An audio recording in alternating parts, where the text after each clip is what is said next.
明日可能就濒危，不要买，不要卖。下一代才有希望，才有机会继续看到这美丽物种。对啊，怀孕前有那个车子，怀孕长达15到18个月，现在在不保护，以后的孩子看不到美丽的白鸟。左手边还有鸵鸟，先生舞这么靠近。这位是先生，应该毋庸置疑吧？看他的羽毛，看他的嘴巴，看他的脚。他是黑色羽毛，他有红色嘴巴，好像偷偷画了口红。他还穿着粉红色丝袜。鸵鸟先生是好爸爸，会帮忙。小英在拍戏。好父亲，会帮忙拍小鸵鸟。不过他不是好老公，因为他的鸵鸟巢中常常好多鸵鸟小姐一起下的蛋。他是不多妻制，跟刚刚看到的黑天鹅是相反的。左边鸵鸟，小英。接下来这个动物，个人认为它绝美，尤其是它那动人的大眼睛。我们往右前方看过去，它也在看着大家。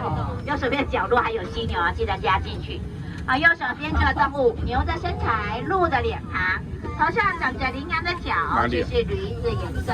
不要大声叫它四不像。右手边这个动物真正名字叫做非洲大羚羊，不要讲太快。全世界100多种羚羊，它是最大只的巨无霸，也有人叫它距离学名伊兰羚羊，很大只，不过它跑得非常快，时速有75公里，跳高能力也不错，它可以跳高2.5公尺，得到运动健将的绰号。跑得快，跑的方向却很奇怪，遇到敌人，它居然往同伴、往朋友身边跑。不是不讲江湖义气，要狮子猎豹吃同伴，不要吃自己。西斗右朗长西滨都不是这个原因，而是他明白，他知道车轮战的道理。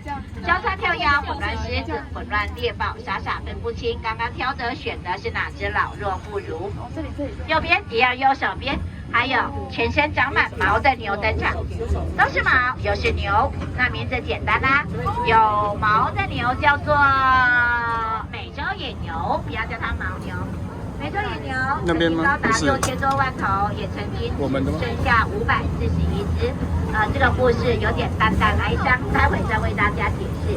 先找找出生之土，这里头就是那个 O 开头的那一种牛吗？它会围成个大圈圈，也不是举办萤火晚会，围成圈圈形成所谓警戒圈，然后把牛宝宝放在圈圈中心点，这样子它的孩子才有机会长大，才不会被猛兽叼走。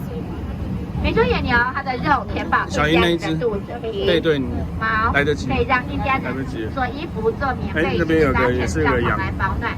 连那个脚底下一坨坨黑黑的黄金，印第安人都不浪费，压扁了晒干了当做柴来烧，不用买瓦斯。种族战争爆发，白人想消灭印第安人，就开始疯狂有计划猎杀美洲野牛，笑大家找不到它啊！左手边树上有动物，左手边树上。来到这里了，右手边绿色大铁门。这铁门里头当然没有侏罗纪公园的大恐龙，但是不遑多让。这里头也有重量级的杀手，狮子、老虎、东非黄狒狒。火车没有窗户，火车也没有铁丝网。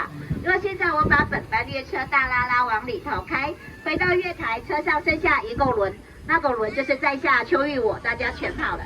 狮子、老虎看得到大家，见得到各位，会笑得相当开心，会笑得非常灿烂。